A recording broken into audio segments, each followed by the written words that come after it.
Good morning and happy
but not nearly the amount of help I needed to maintain this by myself, as my fiance was also working a full-time job at the time. So things like cleaning fell to the wayside as my connection to my job at the time increased. One thing that really helped me, and the entire impetus for this video, is cleaning videos, minimalism. I got so much satisfaction out of watching minimalism videos and seeing these clean, neat houses. And it did wake me up to the idea that I wasn't happy with my surroundings, and during lull periods at work, I could do something about it. So I got into other videos that were basically clean my house simulators. Like, a lot of Kaylin Nicholson's gist videos were a huge one. I loved and continue to love her gist videos, and I always use those to motivate myself to clean.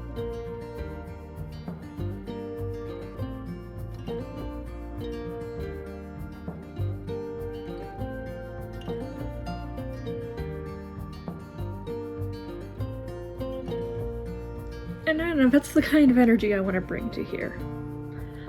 Now, obviously, Kaylin and I are in two different places in our lives, being 5 years apart and having entirely different aesthetics. I tend to lean a little bit more hobbity, she tends to lean a little bit more minimalist. So if this looks like clutter to you, this looks like comfort to me. Actually, it occurs to me that this is your first time seeing the inside of my house. Yes, I live in a basement, my fiance's family's basement to be specific. And yes, we decorated it all in jewel tones because fantasy tavern aesthetic is life.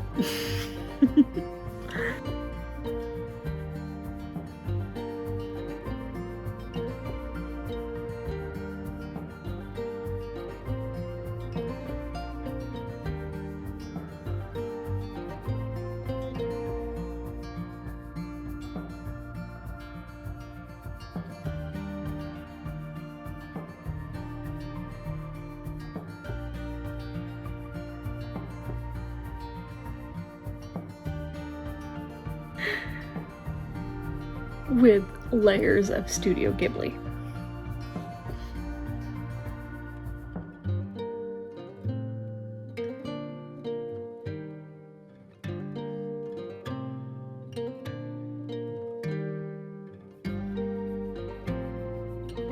And in all honesty, I'm not sure there is any imagery more comforting than that of Lord of the Rings and the Studio Ghibli films.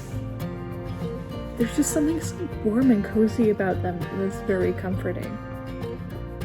And it took me a long time to realize part of what that was. And it's this. The characters are allowed to take their time. They're allowed to develop gradually on their own, at their own pace in a way that is natural. It's filled with all these terrifying, larger-than-life things that are found in our world, but the narrative takes time to show cleaning and expressing your emotions. It shows the building of community and friendship as being just as important, if not more, than fighting whatever the film's big bad is. The adventure really is the friends we make along the way, which in the West is an exceptionally rare thing to find within the adventure genre. Internal struggles and getting past your mental blocks is not always treated as this very important and relevant part of character growth until very recently. And it really ought to be. There's this quote from Miyazaki himself that I very much like. "I'm not going to make movies that tell children you should despair and run away." Especially in a media environment that thrills in simultaneously telling you should rise to every single challenge, and at the same time that every challenge is too big for you to face and that you have to become a completely different person to do it. But Studio Ghibli doesn't stop at highlighting the emotional weight of feeling as though one's troubles are much larger than oneself. They offer a means of regulating. In Kiki's delivery service, for example, the answer is rest. Stop trying. Take long walks, look at scenery, doze off at noon, don't even think about flying, and pretty soon you'll be flying again. Ursula describes it that way when Kiki explains that she used to love flying and was quite good at it until she began to do it as a profession. And yeah, ask any content creator or anyone who took their hobby and decided to monetize it and ask them how that has been going for them. And it's also notable because Ursula is speaking her truth from experience. She's a painter. So as a fellow creative, she understands that. She's struggled with similar artistic blocks in her path.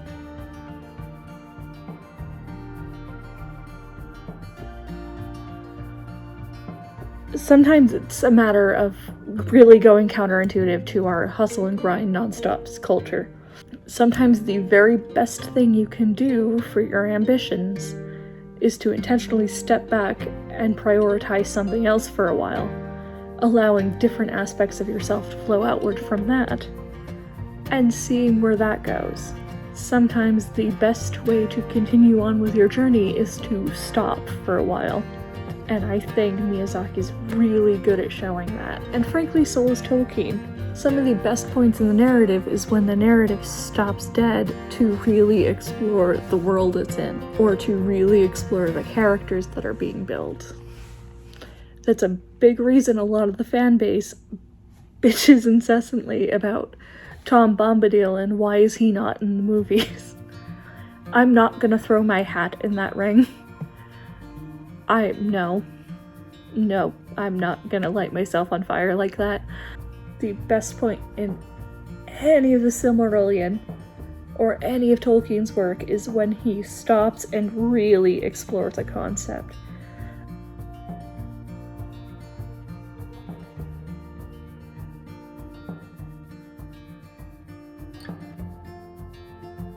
Another one that does that really well too is Lemony Snicket.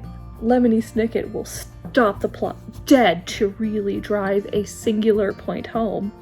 And for anyone who's ever read his books, that is some of the most memorable writing they have ever seen. And if you don't want to talk about how the narrative structure highlights the theme of a Ghibli film, okay, we don't have to anymore, because I want to talk about the spirits that fill every Ghibli film now. They're almost never the exact same one. I think the only ones you really see that much are the Kodama and the Soot Sprites, but there is a Soot Sprite or some other form of spirit in every single Ghibli film that is tied specifically to the film's theme. A good example of this would be The No Face, which depicts the dangers of mindless overconsumption, or Totoro, depicting the importance of taking time to healing and honoring nature.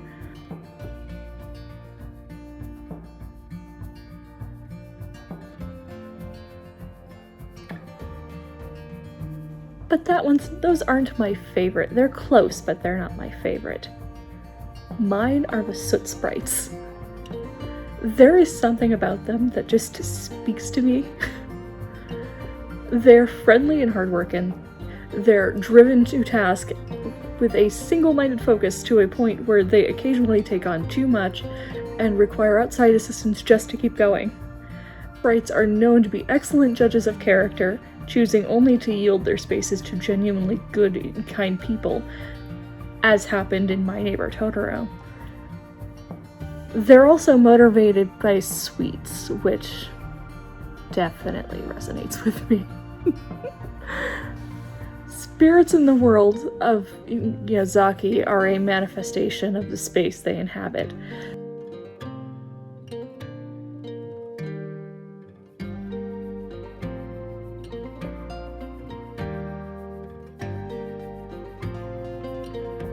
And as varied and unique as the different sorts of life.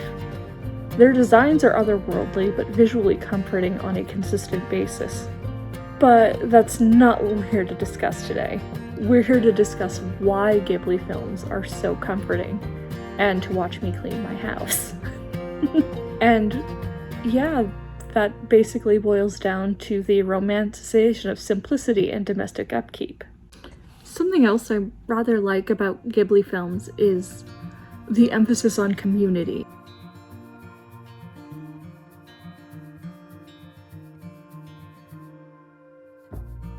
It's essential to every project Miyazaki is attached to, is this emphasis on finding like-spirited people who align with your path and are willing to be mutually supportive of your goals and your dreams.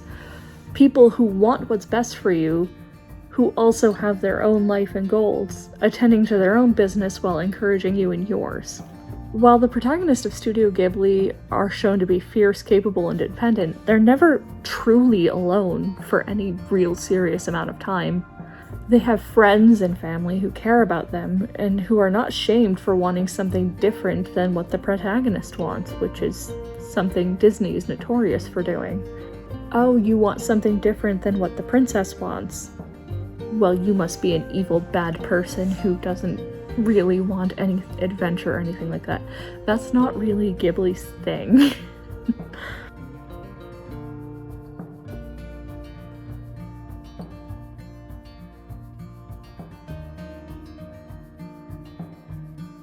In all honesty, and this is a completely different tangent, that is why I cannot stand the alphas walk alone. I mean, what nonsense. Being an independent person does not preclude you from needing other people. And you are in for one lonely life if you assume that you are better than others for not having any friends. Allowed to have as many friends with varying degrees of attachment. It does not make you lesser to love people. You are allowed to rest. I know it sounds silly to say, but you are. And it's important to your goals that you remember that as you move on. You can't be all hustle and grind all the time, because that's a really fast way to burn yourself out. Ask someone who's done it, trust me. You're not going to get anywhere fast, and you're not going to have the context to realize it's what you're doing if you never give yourself the time or space to look at the life you're leading.